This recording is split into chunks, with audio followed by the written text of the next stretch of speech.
محلے محلے میں، کوچا کوچا، بستی بستی میں انہوں نے اپنے مراکز منافقت کے اڈے قائم کر لیے ہیں۔ ہماری حیدرآباد کی پبلک بہت ہی بھولی بھالی پبلک، بہت بھولے بھالے، خاص کر دین کے معاملے میں بہت بھولے ہیں۔ ہتھیلی میں جنت دکھاتے ہیں تو ہماری عوام بیچاری وہ ان کی باتوں پر یقین کر کے ان کے ہم نوا ہو جاتے ہیں۔ یقین جانیے، مدینہ شریف میں، بات یہاں کی وہاں کی نہیں ہے، مدینہ پاک کی بات کر رہا ہوں، اور حضور پاک صلی اللہ علیہ وسلم کے دور مبارکہ میں جو منافقین تھے مسجد نبوی میں بیٹھ کر منصوبہ سازی کرنے میں انہیں دقت آ رہی تھی، کیونکہ وہاں عاشقان رسول کا بھی ہجوم ہوا کرتا تھا، تو منافقین کو کھل کر بات کرنے کا موقع نہیں ملتا تھا مسجد نبوی میں۔ تو انہوں نے مسجد کے نام سے ایک عمارت تعمیر کی،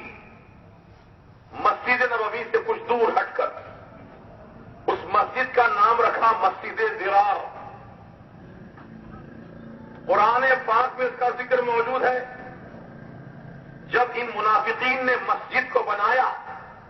نام مسجد کا تھا لیکن در حقیقت وہ منافقین کا اڈا تھا، جہاں بیٹھ کر وہ ایمان والوں کے خلاف سازشیں تیار کیا کرتے تھے، منصوبہ سازی کیا کرتے تھے، ان کے خلاف پلاننگ کیا کرتے تھے۔ تو اللہ تعالیٰ جو عالم الغیب و شہادہ ہے، اور اللہ کی عطا سے اس کے رسول عالم غیب ہے، سبحان اللہ، پروردگار عالم نے اپنے محبوب پر حکم نازل فرمایا، محبوب ان منافقین کی مسجد کو اٹھا دو، اسے جلا ڈالو، کیونکہ مسجد نہیں ہے بلکہ منافقت کا اڈا ہے، یہ شر پھیلانے کا اڈا ہے۔ تو ایسے شر پھیلانے کے اڈے آج ہر محلے بستی میں قائم ہو چکے ہیں۔ انہیں زمین نہیں مل رہی ہے تو کسی کا مکان دگنی قیمت سے خرید رہے ہیں، 15 لاکھ اگر قیمت ہے مکان کی، 30 لاکھ دے رہے ہیں، اور بیچنے والا بیچارہ بھولا بھالا آدمی یہ نہیں پوچھ رہا کہ مکان آپ کس کے لیے خرید رہے ہیں، اتنی قیمت دے کر کس کے لیے آپ خریدنا چاہتے ہیں، یہ پوچھنے کی ہمت ہی نہیں ہے، کیونکہ دام اتنے مل رہے ہیں جو تو مسکرانے سے فرصت نہیں ملتی ہے، گلا پھول کر، ان کا سینہ پھول کر خوشیوں کا اظہار کر رہا ہے کہ چلو اتنی قیمت تو کوئی نہیں دے سکتا تھا، یہ اللہ کا بندہ ہم کو اتنی قیمت دے رہا ہے، اس سے بڑا سودا اور کیا ہو سکتا ہے۔ بس اپنے آپ میں مگن اور خوش ہیں، لیکن وہ 30 لاکھ کی رقم دے کر کے آپ کا مکان حاصل کر لیا، دھیرے دھیرے وہاں پر مسجد کے 2 مینارے چھوٹے چھوٹے دروازے پر لگایا، ابتدا یہاں سے ہوتی ہے ان کی، پھر اندر ہی اذان ہوتی بغیر مائک کے، اندر ہی جماعت ہوتی ہے، یعنی کلیہ میں گروپ ہوا جاتا ہے، پتہ نہیں چلتا آزو بازو والوں کو کیا ہو رہا ہے یہاں پر، سمجھے آپ۔ دھیرے دھیرے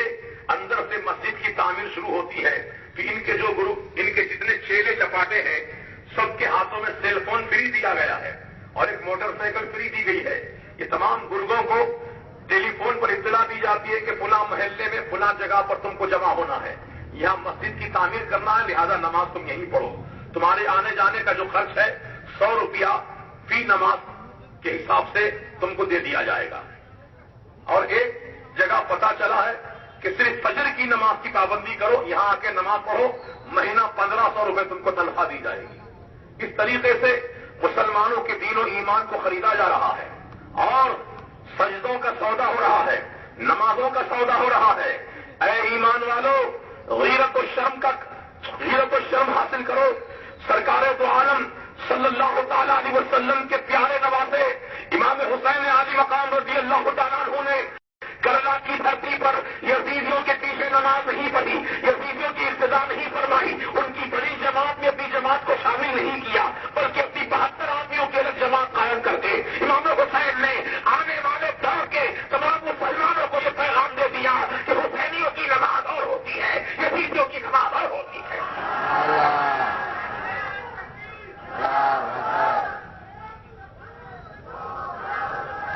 کیا وہ قرآن نہیں پڑھتے تھے؟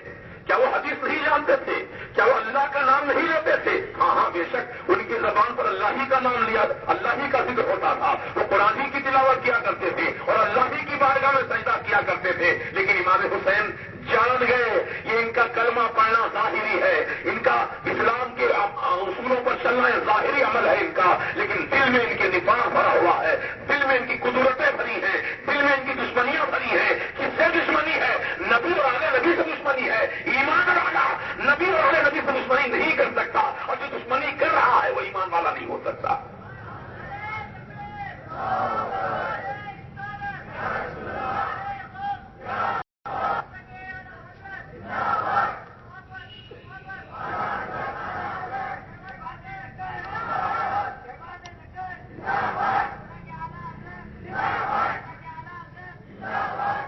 تو ان کے مراکز ہر جگہ قائم ہو رہے ہیں، اور ہماری نوجوان نسل ہی کو جو سنی ہے انہیں کو خریدا جا رہا ہے۔ تو میں پہلے اپنے تمام نوجوان بھائیوں سے گزارش کرتا ہوں کہ سیدنا علی اکبر رضی اللہ عنہ کی زندگی کو یاد کر لینا۔ امام حسین کے 18 سال کے جواں فرزند سیدنا علی اکبر رضی اللہ تعالی عنہ، یزید نے بڑی بڑی پیشکش کی تھی،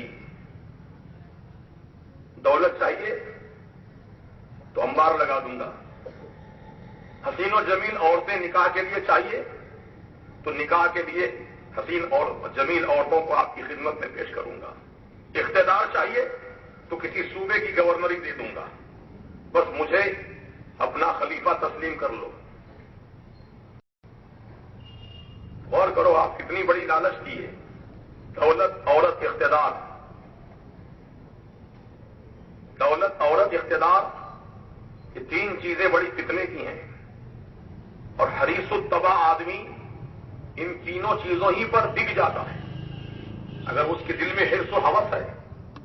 دولت کی ضرورت ہے تو دولت پر اپنا ایمان بیچ دیتا ہے،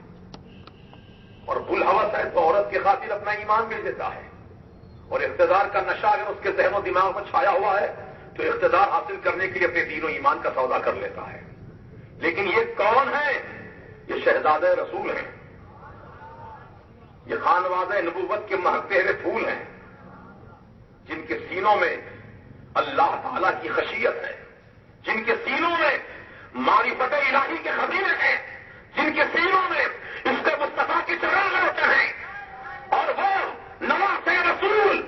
جن کو میرے آقا نے اپنی گودی میں کھلا کر، اپنی گودی میں پال کر 7 سال 7 مہینے تک تربیت دی تھی، رسول پاک کی بارگاہ کے تربیت یافتہ شہزادے ہیں۔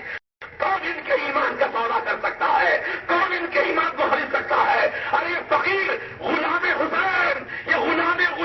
غلامان حسین، محمد مجیب علی قاضی رضوی، یہ غلام رضا، غلام غوث خواجہ، یہ مجیب علی قاضی رضوی، جب ڈنکے کی چوٹ وہابیوں کے خلاف پھوڑتا ہے تو میرے پاس بھی کچھ نادان لوگ آئے تھے، پیسے کی لالچ دینے کے لیے آئے تھے کہ مولانا پیسہ لے لو، کتنا روپیہ چاہیے بولو، اپنا منہ بند کر لو، تو میں نے کہا جوتا دیکھا۔